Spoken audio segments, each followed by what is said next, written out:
In the stillness of winter, when the snow swallows every sound, and the world turns ghost white, beneath the moon, there drifts a scent that does not belong to the living. They say it comes from the far end of Hollow's End, a faint trace of pine and rosemary, winding through the empty streets, carried by a wind that never warms. It is a fragrance both comforting and wrong, like a memory that refuses to fade. Children whisper that it's her doing. The old woman who weaves wreaths no one dares to hang. For those who have, speak of dreams too vivid to be their own, of eyes watching from frost-covered windows, of shadows that linger even after dawn. Something ancient walks beside that scent, patient, sorrowful, and bound to the cold. This is the tale of the Wreathmaker of Hollow's End.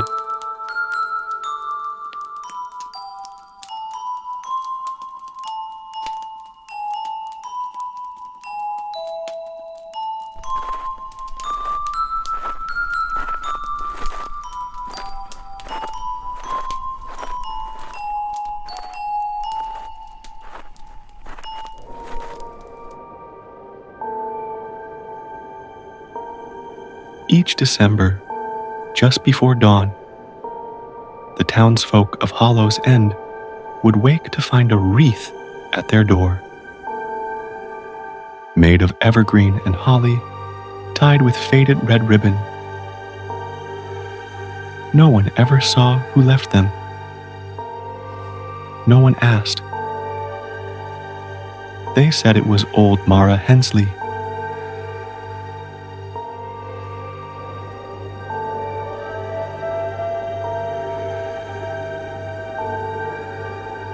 The widow on the hill, a woman who hadn't been seen in years.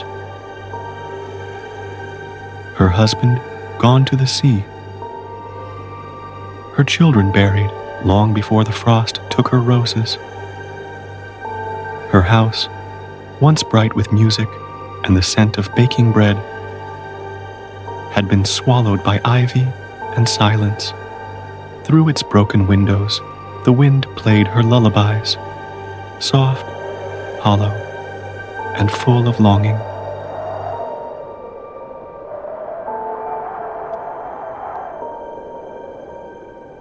And yet, every winter, as the first snow began to fall, her wreaths would appear.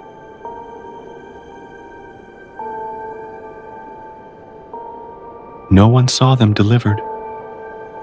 No footprints in the drifts. No candlelight to guide the way.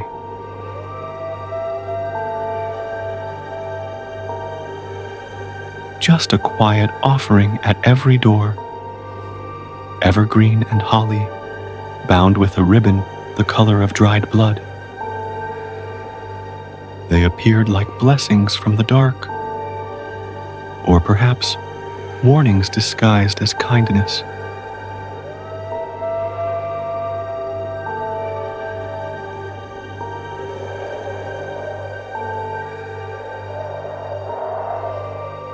Children called them Mara's mercy.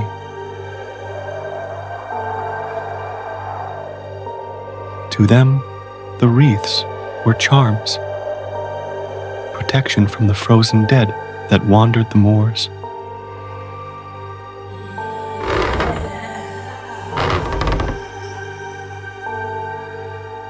Adults, however, whispered another name. The widow's prayer, a plea stitched together in pine and grief, left for those who still had someone left to lose.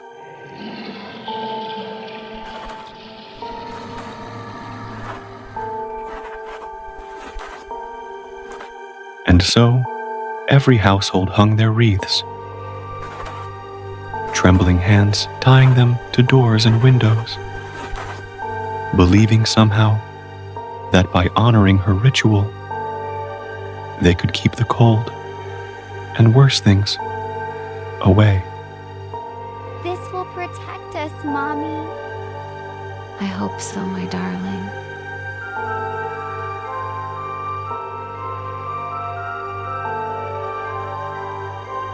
It was the winter of 48, they say.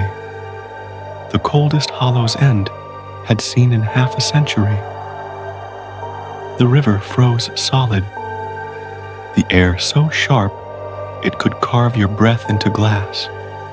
Even the crows had gone quiet, their black shapes blending into the trees like secrets that refused to speak. That was the night Thomas Weller, the old milkman who made his rounds before dawn, saw movement near the Hensley house. At first, he thought it was a deer, a pale blur between the trees, bent low, weaving through the snow.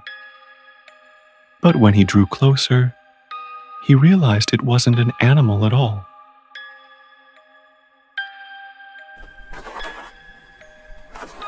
She moved slow, almost gliding, her form wrapped in black, the hem of her cloak whispering against the frost.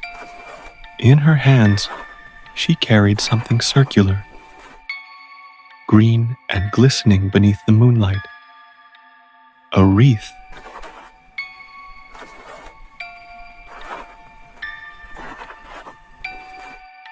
Thomas watched from behind a tangle of bare branches, his breath clouding in the air. She stopped at the gate of the Withers' home.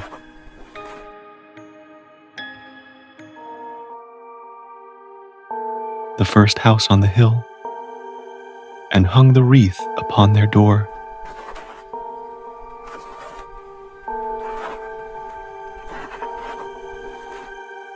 Then she lifted her head, her face, pale as candle wax, turned toward him.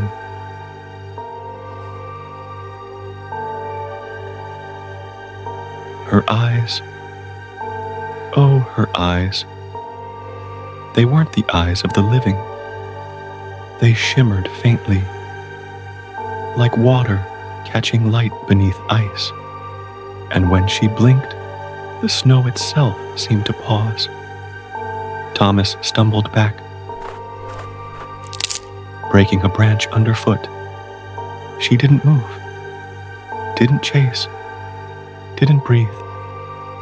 She simply watched him until he could no longer bear it, and fled into the night.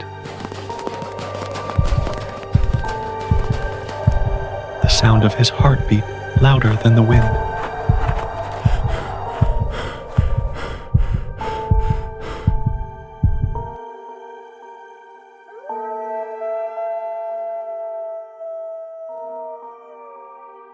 By morning, the wreaths had appeared across the village once more. Thomas never delivered milk again. He locked his doors, sealed his windows, and was found weeks later, frozen upright in his chair.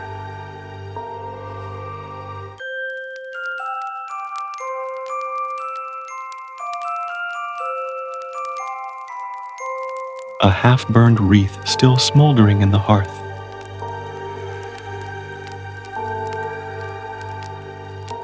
And when the ashes were sifted, they found strands of hair woven through the remains, long, gray, and still warm to the touch.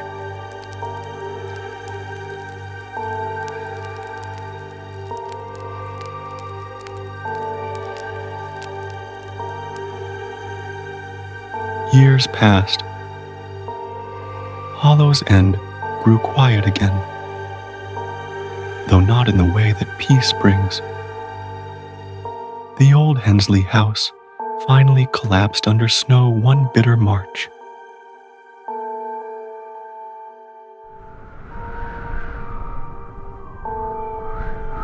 Its chimney crumbling like a spine that had carried too many ghosts.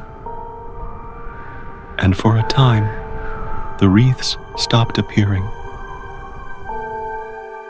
Children grew, seasons turned, and the story of Mara Hensley faded like candle smoke. The villagers whispered it to their children, not as warning, but as bedtime tale, a superstition tucked beneath quilts and half-remembered prayers. Until one winter, the air changed.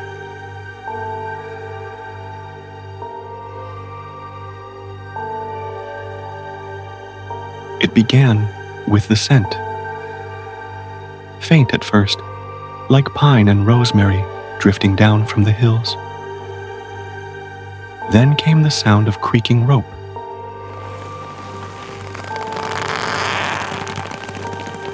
The flutter of ribbon against old wood.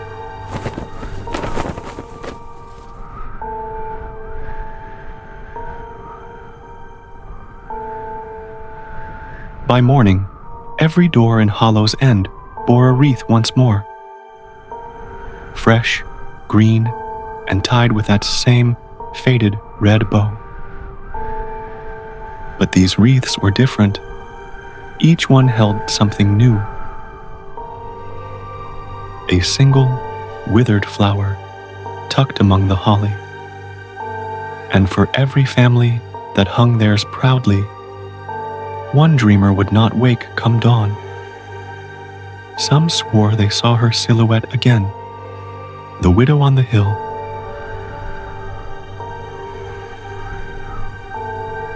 Standing in her ruined doorway, frost glinting like lace in her hair. Others spoke of voices carried through the snow. I curse this town and all who dwell within. Soft humming, the rhythm of thread pulled through pine.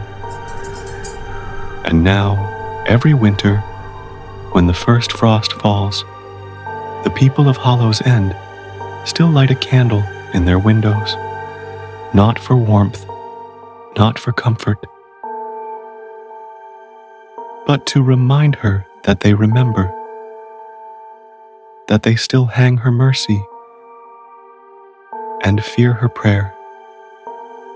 Because the old woman who wove wreaths no one dared to hang is still weaving. And somewhere between the hush of snow and the breath of dawn, she counts her sleepers. I curse this town and all who dwell within. But when the season ended, the wreaths were burned.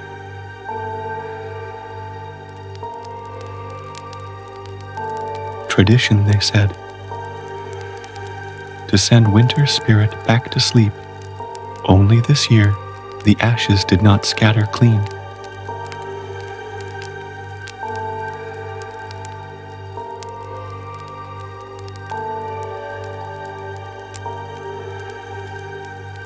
From the smoke rose a smell of iron, and in the gray dust were things no pine tree could ever grow. Locks of hair, tiny bones, threads of something like silk, but slick and warm. Those who saw it never spoke of it again. They just stopped dreaming, stopped sleeping, because someone had taken their place in the dreaming world. I weave the green with thread of bone. Through winter's breath, your soul I own. For every wish and tear you've shed, a dream must die, a dreamer dead. Hang me high, my circle keep. I guard your house while you all sleep. But come the fire and ash to air, you'll dream no more, for I'll be there.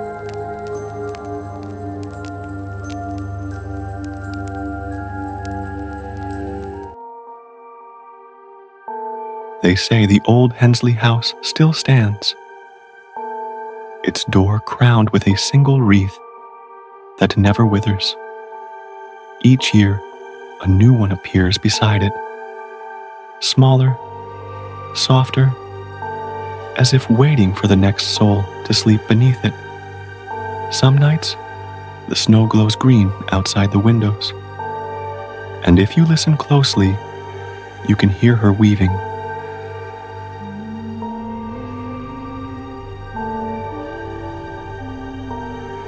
I curse this town and all who dwell within.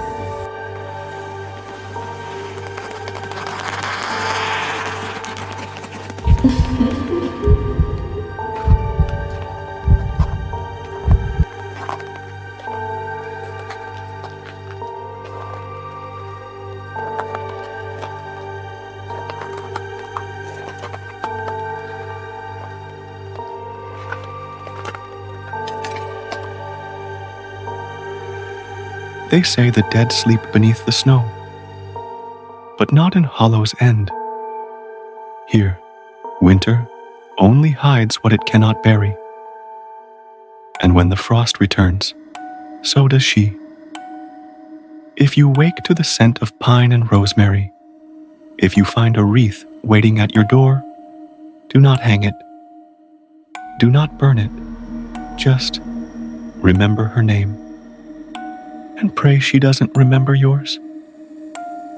If today's story should find its way into your dreams tonight, just remember, not all gifts are meant to be opened, and not all wreaths are meant to hang.